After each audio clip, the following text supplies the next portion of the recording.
Hi guys, welcome to my YouTube channel. और आज इस वीडियो में मैं आपको सिखाने वाला हूँ, यदि आप एक ट्यूशन टीचर हैं तो आप अपनी ITR फाइलिंग कैसे करेंगे। तो गाइस ये वीडियो बहुत ज़्यादा इंपॉर्टेंट होने वाली है, बन रही है इस वीडियो के साथ। तो यदि अभी तक आपने मेरा यूट्यूब चैनल सब्सक्राइब नहीं किया तो कर लीजिए ऐसी बेनिफिशियल वीडियोज़ के लिए। तो गाइस आपको अपना यूज़र ID और पासवर्ड डालकर लॉगिन कर लेना है। और यदि आप फर्स्ट टाइम अपनी ITR फाइलिंग कर रहे हैं तो सबसे पहले आपको अपनी ID को रजिस्टर्ड करना होगा इनकम टैक्स पोर्टल पर। तो जैसे ही आप अपनी ID को रजिस्टर्ड कर लेंगे और यूज़र ID और पासवर्ड डालकर लॉगिन कर लेंगे, फिर उसके बाद आपको ई फाइल पे जाना है, फिर उसके बाद इनकम टैक्स रिटर्न, फिर उसके बाद फाइल इनकम टैक्स रिटर्न, इस पर क्लिक करना है। Select assessment year, current assessment year है 2025 and 26। Select mode of filing, दो तरह से ITR फाइलिंग होती है, एक तो ऑफलाइन और पहला है ऑनलाइन। तो आज इस वीडियो में मैं आपको सिखाने वाला हूँ ऑनलाइन हम ITR फाइलिंग कैसे करें। कंटिन्यू पर क्लिक करेंगे, स्टार्ट न्यू फाइलिंग पर क्लिक करेंगे। Please select the status applicable to you to proceed further, तो इंडिविजुअल पर ऑटोमेटिकली सिलेक्ट होकर आ जाएगा। फिर कंटिन्यू पर क्लिक करेंगे। You need to choose an ITR form to proceed, I know which ITR form I need to file. तो देखिए यहाँ पर हमें ITR फॉर्म को सिलेक्ट करना होता है, और ITR फॉर्म जो सिलेक्ट किए जाते हैं वो किए जाते हैं इनकम के अकॉर्डिंग। ठीक है, आपकी किस सोर्सेज से इनकम है। अब जैसे मान लीजिए आपकी ट्यूशन टीचर से इनकम है, ठीक है। इसके अलावा और भी हो सकती है, जैसे मान लीजिए आपने क्रिप्टो करेंसी में इन्वेस्टमेंट की हुई है और आपने सेल की है, या उसके अलावा शेयर्स में किया है, तो उसके अकॉर्डिंग ITR फॉर्म अलग अलग सिलेक्ट किए जाते हैं। इंडिविजुअल के लिए 4 प्रकार के फॉर्म होते हैं, ITR 1, ITR 2, ITR 3 और ITR 4। ठीक है, तो यदि हमारी सिर्फ ट्यूशन टीचर से इनकम है तो हम ITR 4 को यहाँ पर सिलेक्ट करेंगे। प्रोसीड विद ITR 4 पर क्लिक करेंगे, ओके पर क्लिक करेंगे, लेट्स गेट स्टार्टेड पर क्लिक करेंगे।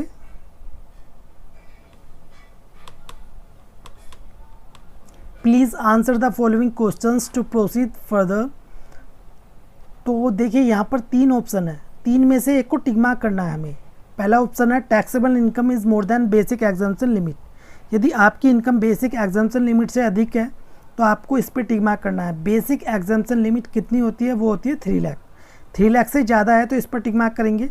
सेकंड वाला ऑप्शन आप इसको केयरफुली रीड कर लें, यदि आपकी कंडीशन में है तो आप इसे सिलेक्ट कर सकते हैं। अदर्स का ऑप्शन भी इसमें दिया हुआ है, यदि आपकी टैक्सेबल इनकम नहीं है, यानी कि आपकी 3 लाख से कम इनकम है, तो आप अदर्स भी सिलेक्ट कर सकते हैं। कंटिन्यू पर क्लिक करेंगे, ओके पर क्लिक करेंगे। पहला शेड्यूल है इसमें part a general personal information, इस पर क्लिक करेंगे। देखिए यहाँ से हम ITR फॉर्म को स्टार्ट करेंगे। नेचर ऑफ एम्प्लॉयमेंट, तो यदि आप एक सैलरीड एम्प्लॉय हैं, जैसे कि इसमें दिया हुआ central government, state government, PSU, pensioners, उसमें नोट एप्लीकेबल का भी ऑप्शन दिया हुआ है। यदि आपकी कंडीशन में सैलरी नहीं है तो आप नोट एप्लीकेबल भी सिलेक्ट कर सकते हैं। तो हम यहाँ पर नोट एप्लीकेबल सिलेक्ट करेंगे, ओके पर क्लिक करेंगे। Filing section, under section 139(1) return filed on और बिफोर ड्यू डेट। यदि आप अपनी ITR फाइलिंग ड्यू डेट से पहले कर रहे हैं तो ऑटोमेटिक सिलेक्ट होकर आ जाएगा। अब इसमें 139(5) सेक्शन भी है। जैसे मान लीजिए आपने ओरिजिनल रिटर्न अपनी फाइल की और उसमें आपसे गलती होगी, आपसे मिस्टेक होगी, अब आप उसको दोबारा से ITR फाइलिंग करना चाहते हैं तो उसको बोलते हैं रिवाइज्ड ITR फाइलिंग। तो उसका सेक्शन होता है 139(5), revised return, revised after filing original return. जैसे कि इसमें लिखा हुआ है कि ओरिजिनल रिटर्न के बाद ही हम रिवाइज्ड ITR फाइलिंग कर सकते हैं। ठीक है, तो हम यहाँ पर कर रहे हैं सिर्फ ओरिजिनल रिटर्न। नीचे आएंगे, अब देखिए एक सेक्शन होता है under section 115 BAC sub section 6, तो ये है न्यू रिजिम में जाने के लिए। ठीक है, न्यू रिजिम या ओल्ड रिजिम में जाने के लिए। तो यदि आप न्यू रिजिम में जाना चाहते हैं तो नो पर टिक मार्क करेंगे। यदि आप ओल्ड रिजिम में जाना चाहते हैं तो इसे यस पर टिक मार्क करेंगे। यदि ओल्ड में जाना चाहेंगे तो उसके लिए आपको फाइल करना होगा एक फॉर्म जिसका नाम है 10IEA। तो जिस दिन आपने 10IEA फॉर्म फाइलिंग की है तो उसकी डेट आ जाएगी, फिर उसके बाद एक्नॉलेजमेंट नंबर यहाँ पर आ जाएगा। ठीक है, हम जा रहे हैं न्यू रिजिम में, इस पर टिक मार्क करेंगे। अब उसके बाद यहाँ पर भी हम नो पर टिक मार्क करेंगे। अब इसको हम कंफर्म पर क्लिक कर देंगे। ग्रॉस टोटल इनकम, इस पर क्लिक करेंगे, ओके पर क्लिक करेंगे। Income from business and profession. अब जो ट्यूशन टीचर की जो इनकम होती है, ठीक है, वो कंसाइडर की जाती है बिजनेस में। ठीक है, यदि आप एक सैलरीड एम्प्लॉई हैं तो वो सैलरी में कंसाइडर की जाएगी, और यदि आपका कोचिंग सेंटर्स है, ठीक है, आपकी ट्यूशन टीचर से इनकम है, टीचिंग से इनकम है, ठीक है, तो वो कंसाइडर किस में की जाती है? बिजनेस में। तो एडिट पर क्लिक करेंगे। प्रेजेंटिव income from business under section 44 AD, ठीक है, तो ये होता है बिजनेस के लिए सेक्शन है 44 AD। शो डिटेल्स पर क्लिक करेंगे। अब देखिए इसमें ऑलरेडी यहाँ पर name of business, business code और डिस्क्रिप्शन यहाँ पहले से ऐड है। अब मैं आपको ट्यूशन टीचर के लिए कौन सा आपको यहाँ पर ऐड करना है वो बता देता हूँ। एडिट पर क्लिक करेंगे। देखिए नेम ऑफ बिजनेस में यदि आपके पास है नेम ऑफ बिजनेस तो वेल एंड गुड, आप इसको ऐड कर सकते हैं, अदरवाइज नाम भी इसमें आप ऐड कर सकते हैं। बिजनेस कोड में तो देखिए ट्यूशन टीचर के लिए कोई स्पेशल कोड नहीं दिया गया है, ठीक है, और आप इसमें से सर्च भी कर सकते हैं एक बार। तो हम यहाँ पर सिलेक्ट करेंगे अदर सर्विसेज, और यहाँ पर हम डिस्क्रिप्शन में डाल देंगे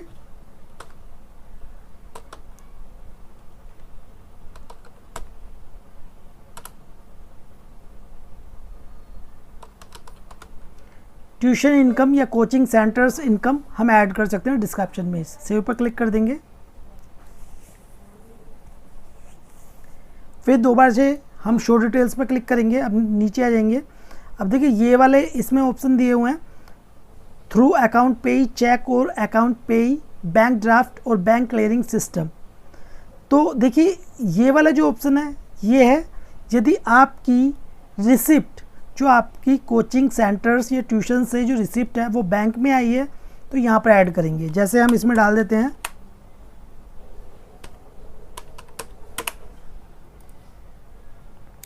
ठीक है। फिर उसके बाद रिसिप्ट इन कैश, कैश में जो है वो इसमें डाल देंगे। Any mode other than A and B, यानी कि इसका मतलब है ए जो बैंक से रिसिप्ट आई है, बी का मतलब है कैश में, ठीक है। इसके अलावा कोई एनी अदर मोड से है तो इसमें ऐड कर देंगे। अब देखिए यदि बैंक से रिसिप्ट है तो इसमें ऐड करेंगे, और कैश में है तो इसमें ऐड करेंगे। हमने इसमें अपनी जो इनकम है वो डाल दिया और रिसिप्ट ऊपर की तरफ है। अब सेव पर क्लिक कर देंगे, ओके पर क्लिक करेंगे। अब है इनकम फ्रॉम सैलरी, यदि आपकी सैलरी से इनकम है तो इसमें ऐड करेंगे। Income from house property, rental income है तो इसमें ऐड करेंगे।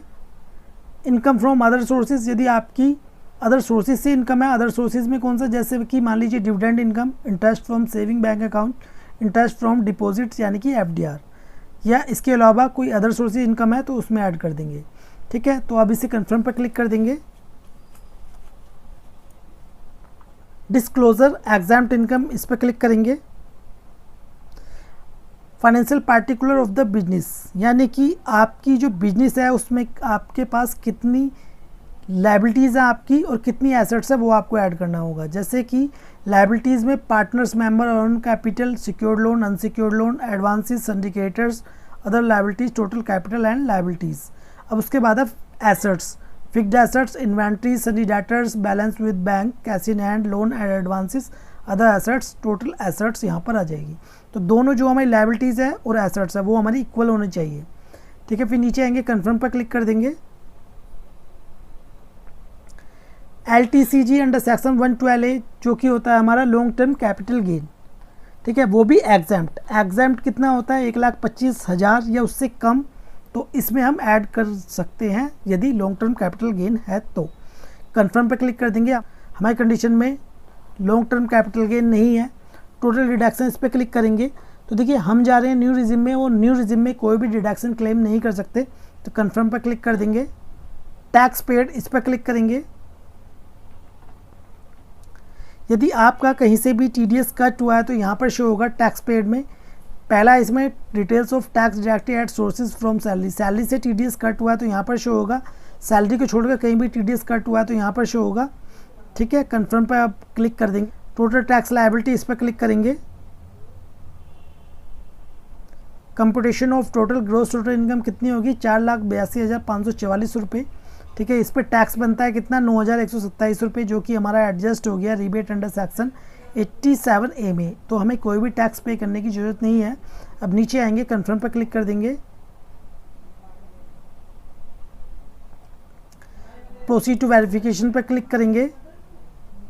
एक बार इसको रिव्यू कर लेंगे। You need to make a payment, तो इसमें आ रहा है 0, यानी कि हमें कोई भी टैक्स पे नहीं करना। नीचे आएंगे, नीचे आने के बाद preview and submit your return पर क्लिक करेंगे। वैलिडेशन सक्सेसफुली आ चुका है, प्रीव्यू पर क्लिक करेंगे। अब देखिए ये है ITR फॉर्म के शेड्यूल, इसको केयरफुली रीड कर लें। फिर रीड करने के बाद प्रोसीड टू वैलिडेशन पर क्लिक करेंगे।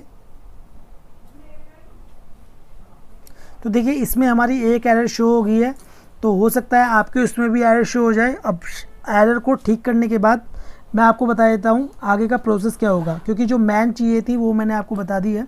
अब इसके बाद कुछ नहीं करना, सिर्फ हमें इस एरर को ठीक करना है। ठीक करने के बाद ITR को सबमिट करना है और आधार OTP से E-वेरीफाइड करना है। तो गाइस इसी प्रकार ही आपको अपनी ITR फाइलिंग करनी है यदि आपकी इनकम ट्यूशन टीचर से है तो। ठीक है, तो गाइज़ ये वीडियो आपको कैसी लगी प्लीज़ कमेंट बॉक्स में जो बताएं। वीडियो आपको अच्छी लगी प्लीज़ लाइक कर दें और इस वीडियो को शेयर करें अपने फ्रेंड्स के साथ। और यदि आप हमारे एक्सपर्ट से अपनी ITR फाइलिंग या ITR कंप्यूटेशन तैयार कराना चाहते हैं तो दिए हुए नंबर पर कॉन्टैक्ट कर सकते हैं।